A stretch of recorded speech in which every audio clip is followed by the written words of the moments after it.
Imagine a stone chamber lit by the weak glow of a torch. The air is thick with dampness, the silence broken only by the sound of chains dragging across the floor. In the center stands a woman, her head forced low, a device of iron pressed against her face. Her crime was not theft, not treason, not murder. Her crime was desire. Across centuries, societies feared women's sexuality more than rebellion, more than heresy. They called it temptation, sin, disorder, a threat to the foundations of family, faith, and empire. And so punishments were invented not simply to wound, but to humiliate. Because humiliation was the sharper blade. A scar on the body might fade, but shame carved into the soul could last a lifetime. These punishments took many forms: grotesque devices of iron, public rituals of mockery, laws that turned intimacy into criminality. Always the purpose was the same: to control women by branding their desire as dangerous. This was never justice. It was theater. A theater of fear designed to remind women that silence was safety and obedience was survival. But why did civilizations fear female desire so deeply? And how far were they willing to go to crush it? Before the iron devices, before the courtrooms, before the public humiliations, there was a belief, a story whispered through myth, scripture, and custom that women's desire was dangerous. Across civilizations from Mesopotamia to medieval Europe, this idea took root and grew like a vine, twisting itself around law, religion, and daily life. To understand the humiliating punishments designed to control women, we must first understand the fear that created them. It began with myth. In the Hebrew scriptures, Eve reached for forbidden fruit not out of hunger, but out of curiosity, knowledge, desire. Her act cast a shadow across every daughter of hers who followed. In Greek mythology, Pandora opened her jar, unleashing chaos into the world, a punishment disguised as a gift of womanhood. And in ancient Mesopotamian legends, Lilith was cast out of paradise for refusing submission in the bedroom, a rebel turned into a demon. These myths were not neutral stories. They became archetypes: the curious woman, the disobedient woman, the desiring woman, all cast as dangerous. And societies across the world treated them not as cautionary tales, but as evidence that women's longing could unravel order itself. Religions inherited these myths and hardened them into doctrine.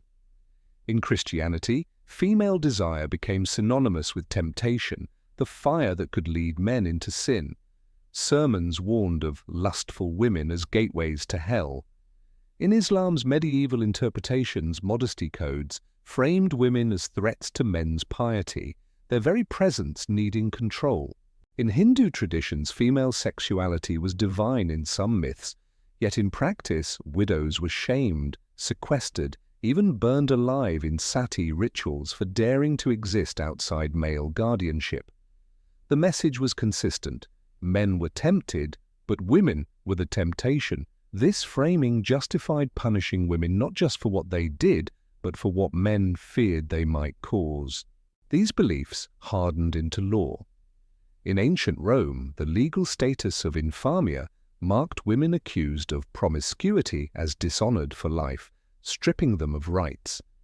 In medieval Europe, chastity was legally enforced through fines, branding, or even death. Across the Middle East and Asia, honor codes tied a family's reputation to the control of female sexuality.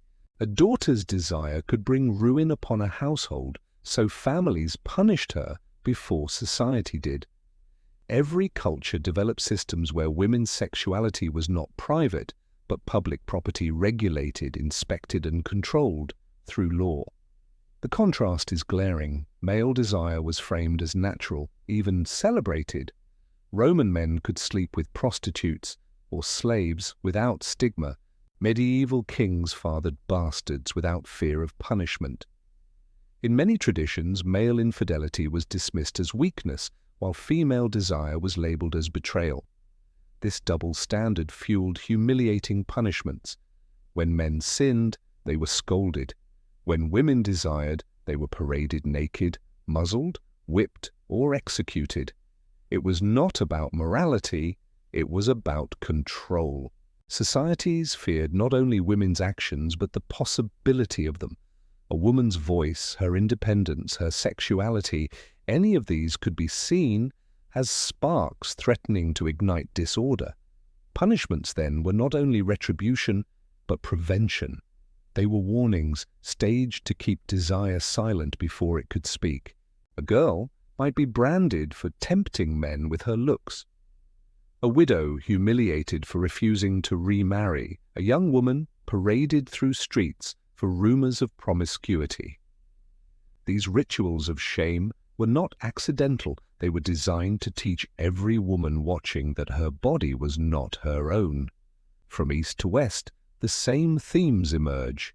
In China, foot-binding controlled not just women's movement, but their sexuality, shrinking them into fragile objects of desire but denying them agency. In Europe, chastity belts, whether real or imagined, became symbols of locking away female autonomy. In parts of the Middle East, honor killings punished women for desires they may never have acted upon. Though the rituals differed, the logic was shared. Female desire was dangerous, and humiliating women was the way to control it. It is in this climate of fear, myths, religions, laws, that the instruments of humiliation were born. Iron muzzles silenced women accused of gossip. Belts of metal caged their bodies. Pear-shaped devices destroyed them from within. These were not random cruelties. They were engineered solutions to a problem societies invented, the problem of women wanting, choosing, desiring. To see how humiliation became a weapon, we must step into the chambers where these devices were forged, the courts where virginity was inspected, the marketplaces where shame was displayed as punishment. Because fear of female desire was not just an idea, it was hammered into iron and carved into ritual. The fear of women's desire was not left in myths or laws, it was made into iron, forged by blacksmiths, sanctioned by courts, and enforced by men who believed humiliation could tame a woman's body. These devices turned fear into something tangible. They were not built for protection, they were built for degradation. Their purpose was simple: to turn women's most intimate parts, their mouths, their breasts, their wombs, into targets of punishment. Perhaps the most infamous device linked to controlling women's sexuality is the chastity belt. Legends describe iron undergarments locked tight around a woman's waist, studded with spikes, preventing both intercourse and pleasure. Whether widely used or not, the image itself was powerful. It suggested that a woman's body could be locked like property, sealed against temptation. Some historians argue that chastity belts were exaggerated myths, but that misses the point. Even if rare, the idea spread across Europe like wildfire, whispered in courts and sermons. The very rumor of such a device reinforced the message: women's sexuality was a thing to be caged. Imagine the humiliation. A young bride forced to wear one when her husband went to war, her body literally padlocked until his return.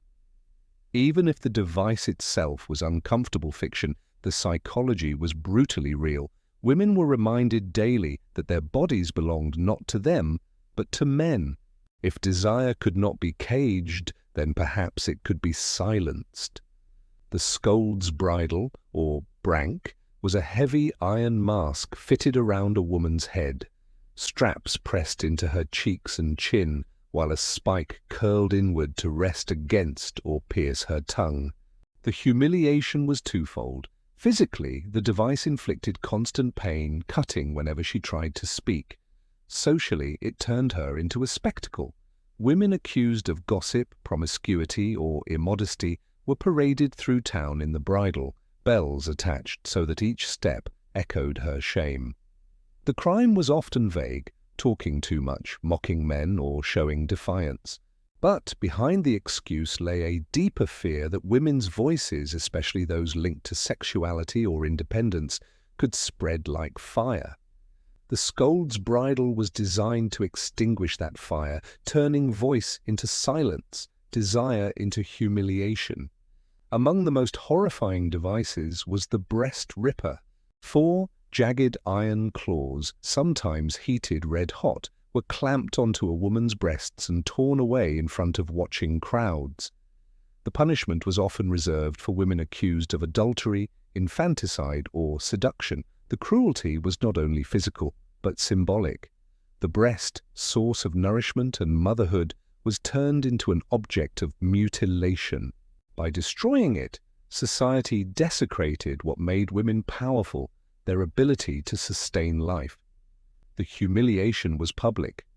Women were stripped to the waist, bound to posts, and made to endure agony while neighbors jeered. This was not just punishment. It was desecration staged as theater, a ritual meant to brand women as unclean, unworthy, forever shamed.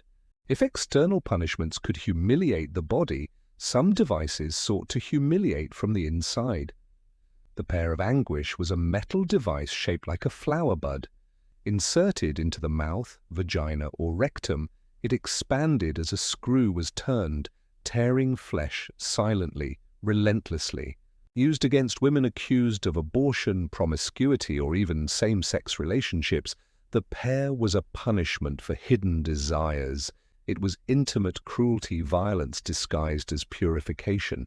Imagine the horror. A woman bound in a dim chamber, priests standing by, while a torturer slowly turned the crank.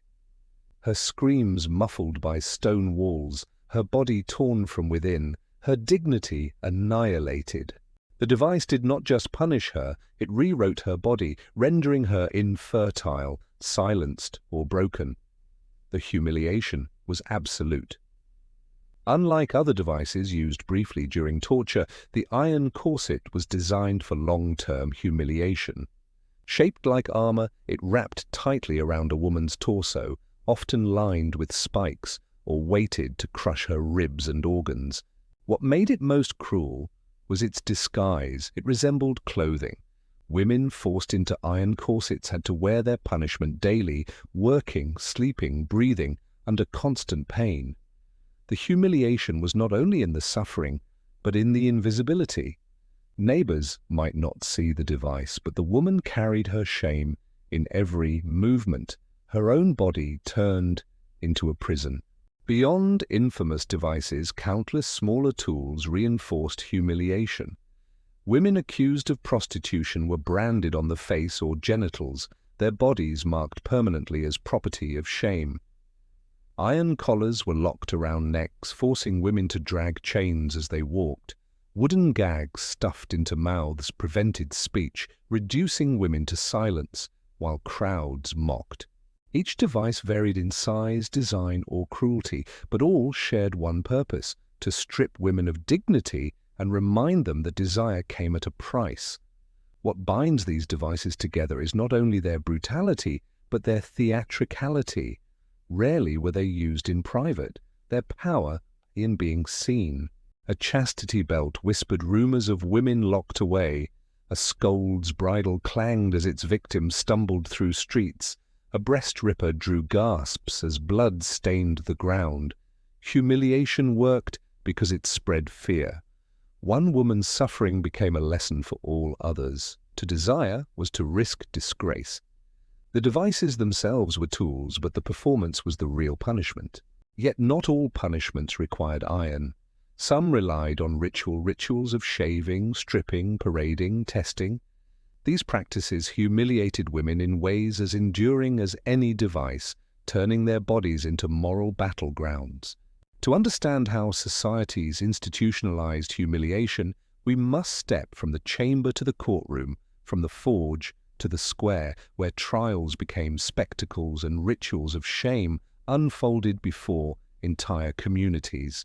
If iron devices scarred the flesh, trials and rituals scarred the soul.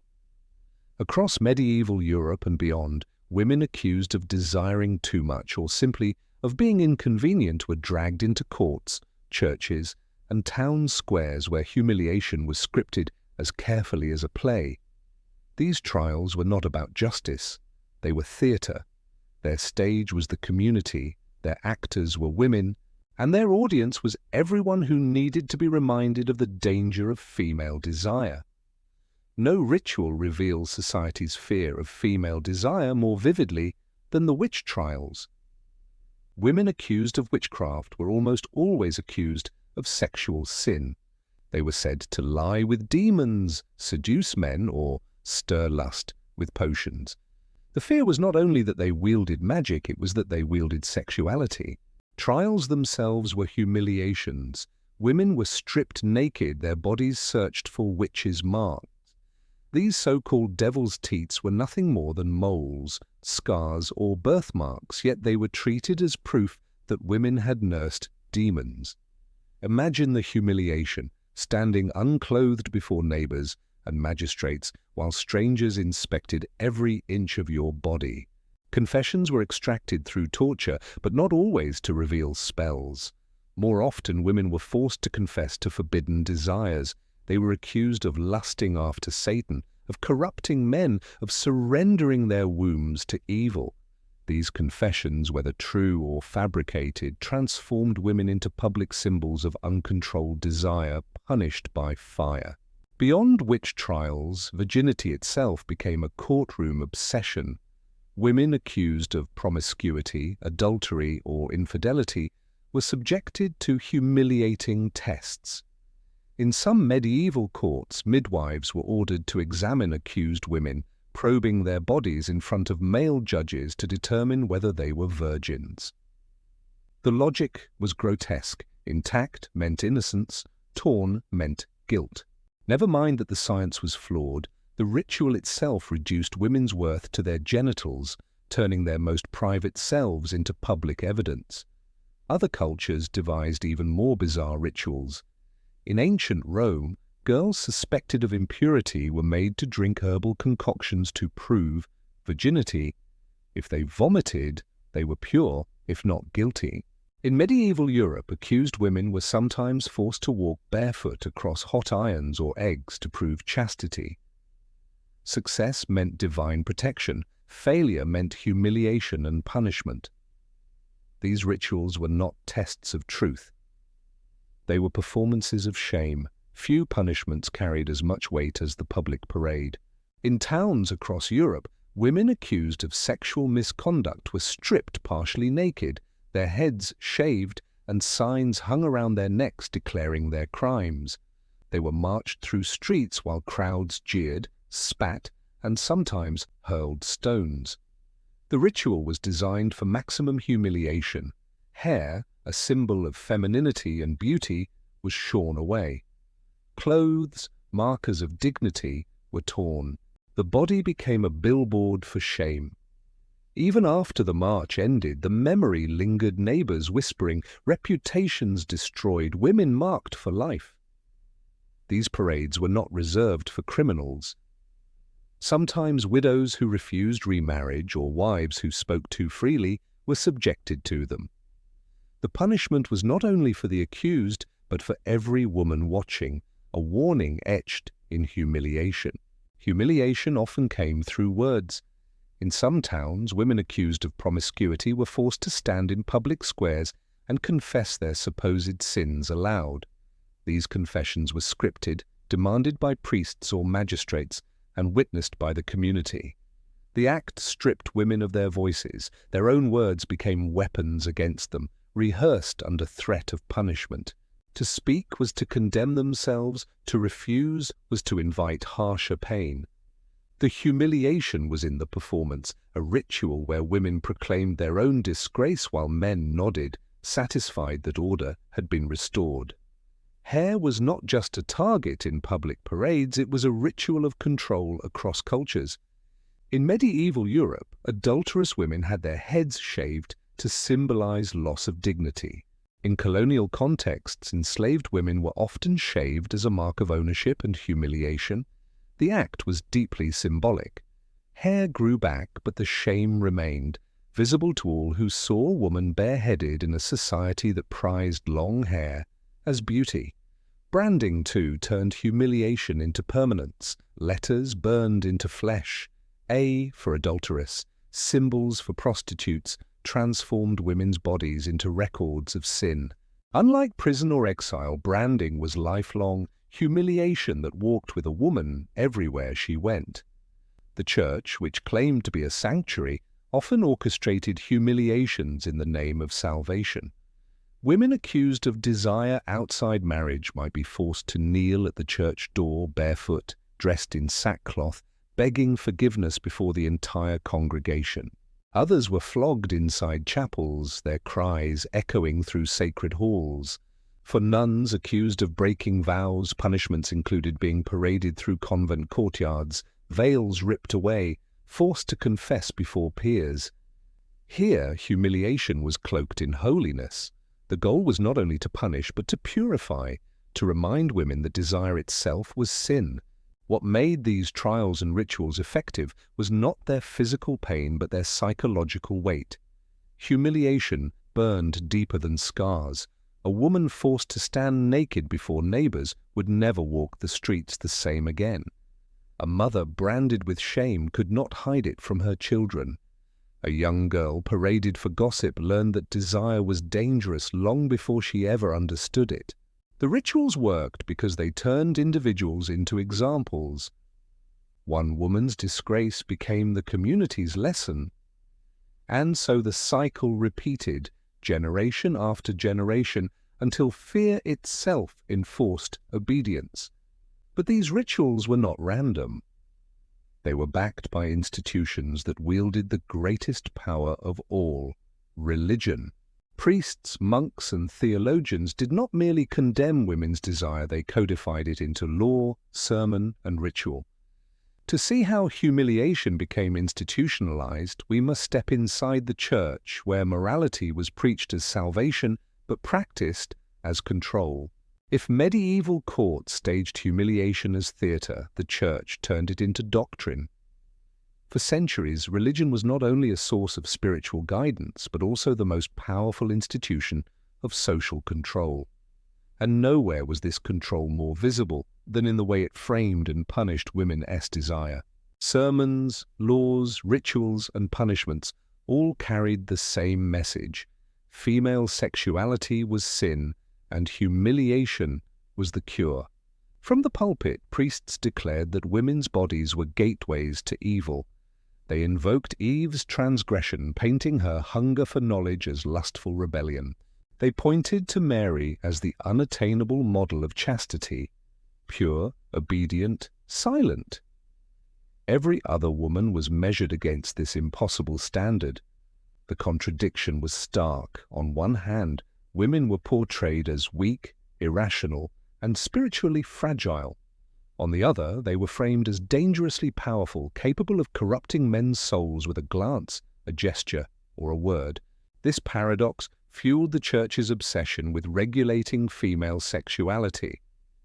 If women were dangerous by nature, then their desire needed to be watched, silenced, and punished. The confessional was supposed to be a place of spiritual healing. Instead, for many women, it became a site of surveillance. Priests asked probing, invasive questions about sexual thoughts, desires, and actions. Women were forced to recount intimate details, often in humiliating language, while the priest decided what punishment was appropriate. Confession blurred the line between spirituality and control. A private moment with God became an interrogation of the body and the mind. For women, even thoughts could be condemned, turning desire itself into a crime. The humiliation was subtle but powerful, the reminder that even in secret their inner lives belonged to the church. When sins of desire were exposed, humiliation was made public. A woman caught in adultery or accused of immodesty might be forced to stand barefoot at the church door during Mass, dressed in sackcloth with ashes on her head. She begged forgiveness as neighbors passed, each step branding her with shame. Others endured flogging inside the church walls, their cries echoing beneath stained glass windows. Some were forced to crawl on hands and knees across church aisles, chanting prayers while the congregation watched. These rituals were not about redemption, They were about breaking women's spirits through humiliation, turning penance into spectacle. Even women who dedicated their lives to the church were not safe. Nuns accused of breaking vows of chastity faced punishments designed to humiliate rather than simply expel. Veils were torn from their heads in front of peers. They were paraded through convent courtyards, forced to confess sins aloud. In some cases, iron chains were locked around their waists as constant reminders of their fall. The church framed these punishments as acts of purification, but to the women subjected to them, they were rituals of disgrace. The message was clear. Not even devotion to God freed women from suspicion and control. The Inquisition expanded these practices, turning them into systematic policing. Women accused of witchcraft, heresy, or lust were interrogated with graphic detail.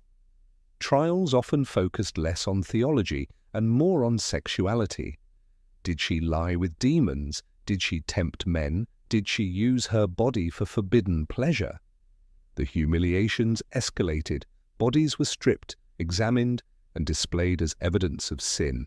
Confessions were extracted through torture, not to uncover truth, but to reinforce the church's authority.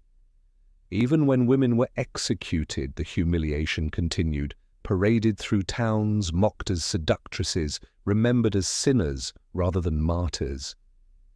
What made this policing more brutal was its hypocrisy. Priests and monks often broke vows of celibacy themselves, engaging in affairs, abusing power, and exploiting women under their authority. Yet the burden of shame always fell on women. If a priest was discovered in sin, the woman involved was branded as a temptress. Her body was punished, her reputation destroyed, while the man returned to his post. This double standard revealed the church's true aim, not morality, but control. By framing women as inherently guilty, the church justified endless cycles of humiliation. What made these punishments most insidious was that they were framed as holy. To be stripped, flogged, or silenced was described as an act of purification. To suffer shame was to draw closer to God. Women were told that humiliation was not punishment, but grace, that their dignity was less important than obedience. This spiritual gaslighting ensured that humiliation was internalized. Women learned to see their own desire as sinful, their own shame as deserved.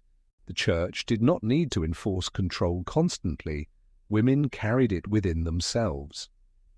But the church was not alone. Across the globe, societies devised their own rituals of humiliation to police women's sexuality. From Rome's branding laws to Asian honor codes, the methods varied, but the logic was the same. Female desire was dangerous, and humiliation was the leash. To see how far-reaching this fear became, we must look beyond Europe, tracing the cultural variations of humiliating punishments from east to west, and uncovering how universal the attempt to control women's desire truly was.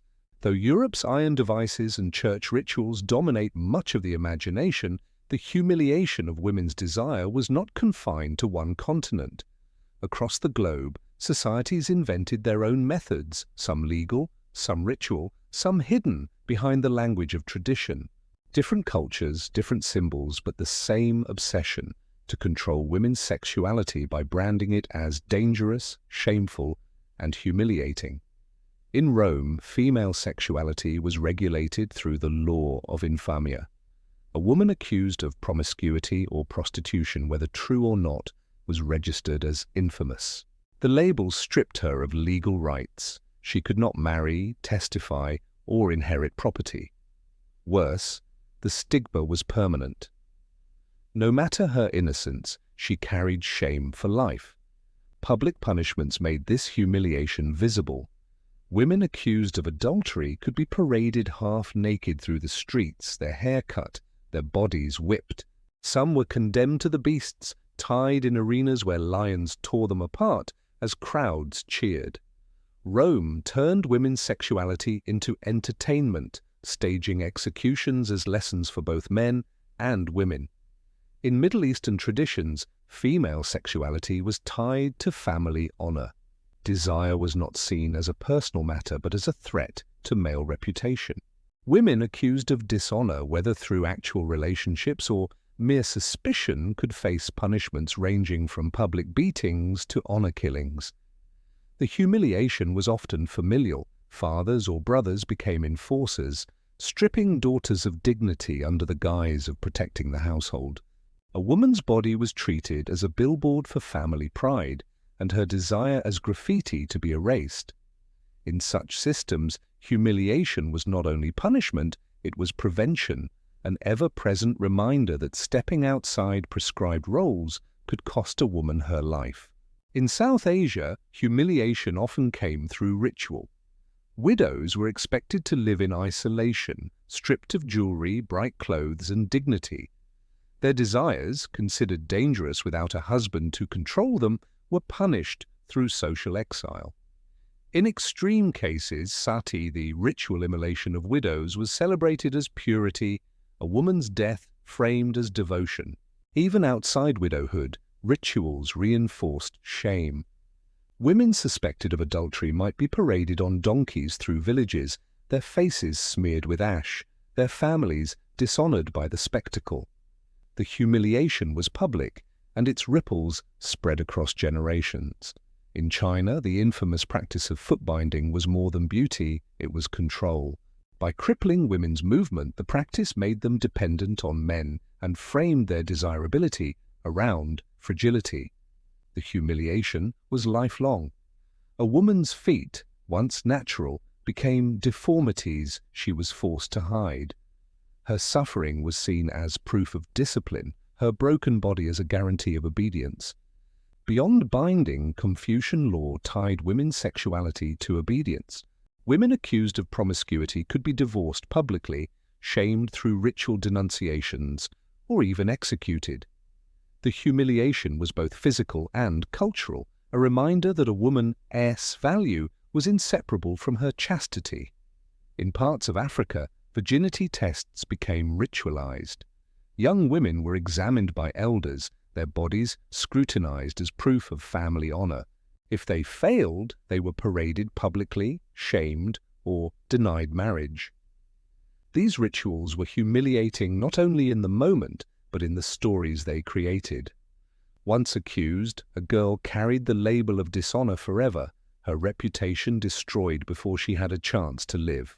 Slavery also brought its own humiliations. Enslaved African women were stripped, inspected, and sold at markets where their sexuality was commodified as part of their price. Desire was erased. Humiliation was constant. Colonial societies imported European systems of humiliation and added their own. Indigenous women were often targeted through religious re-education, their bodies and desires policed by missionaries. In Puritan New England, women accused of sexual misconduct faced scarlet letters sewn into clothing, branding their shame for the world to see. In Latin America, punishments often fused Catholic rituals with indigenous practices. Women accused of infidelity might be whipped in church courtyards, their humiliation framed as both legal and spiritual correction. Colonial power turned female sexuality into another battleground for control. Despite the cultural differences, a pattern emerges. In Rome, adultery led to arenas. In the Middle East, it led to family violence. In South Asia, it led to fire. In China, it led to lifelong deformity. In Africa, it led to ritual examinations. In the Americas, it led to branded clothing. Different tools, same message.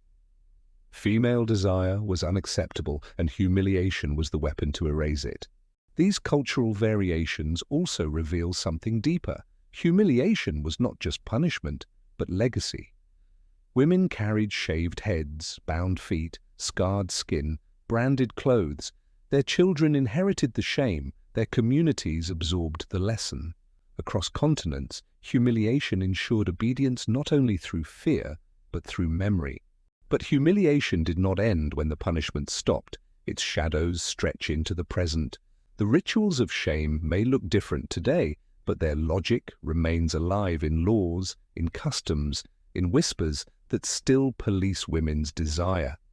To see how these echoes remain, we must step into the final chapter, the legacy of humiliation and the memory of those who endured it. The punishments may have ended, the devices may gather dust in museums, and the rituals may survive only in footnotes. But humiliation leaves scars that outlast centuries. The control of women's desire through shame and spectacle was not just history, it built patterns that shape the present. The legacy of these humiliations lives on in silence, in fear, and in the ways society still questions who owns women's bodies. Iron corsets, chastity belts, and Scolds bridles are no longer clamped onto women's bodies, but their memory lingers in the way women are still told to control how they speak, dress, and behave. The logic of the devices remains alive, the idea that femininity must be restricted, that desire must be hidden, that shame is the price of independence. When a woman is mocked for speaking too much, the bridle whispers in the background. When her clothing is judged as too revealing, the chastity belt resurfaces. When society reduces her body to motherhood or shames it for sexuality, the breast ripper's cruelty still echoes. Devices may have vanished, but the mindset they embodied has not. Public parades of shame look medieval, but social media often plays the same role. Online mobs humiliate women for sexual choices, magnifying gossip into spectacle. The scarlet letters of Puritan New England now appear as viral hashtags, spreading stigma in seconds instead of streets. Virginity tests, though discredited, still exist in parts of the world, humiliating young women before families and communities.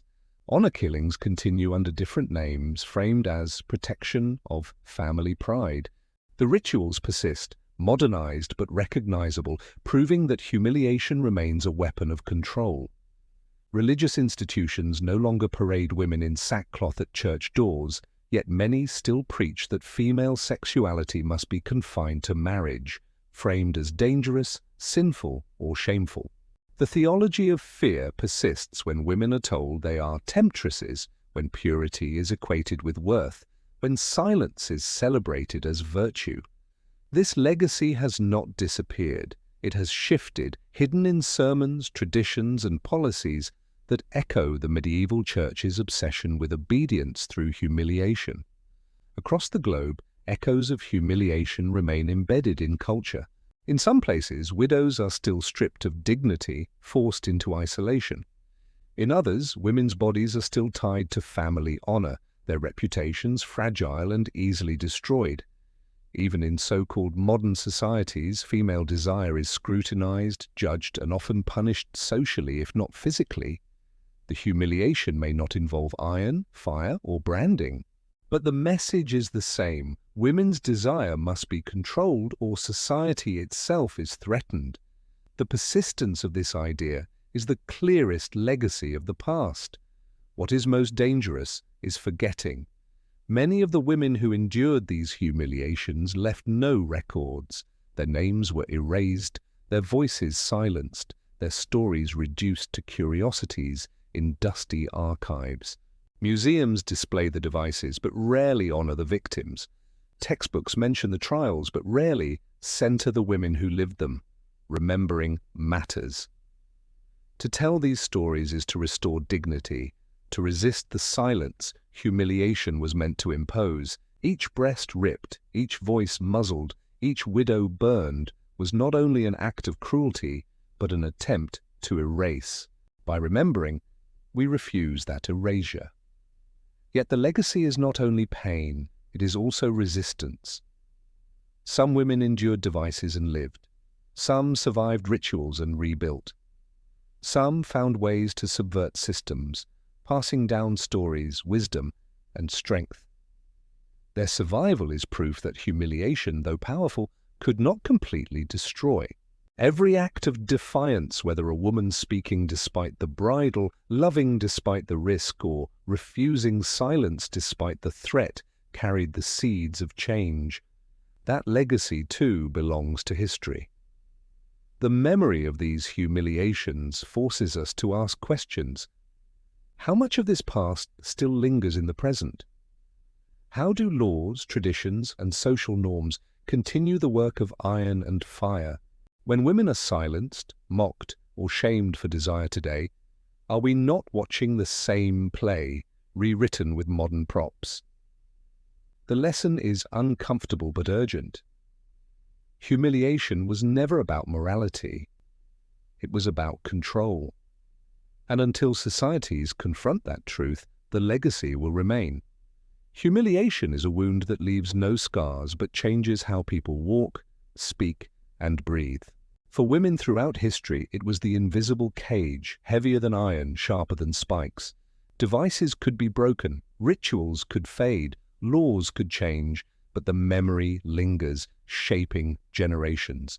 So when we remember chastity belts, witch trials, or parades of shame, we are not only recalling the past, we are recognizing its survival in the present.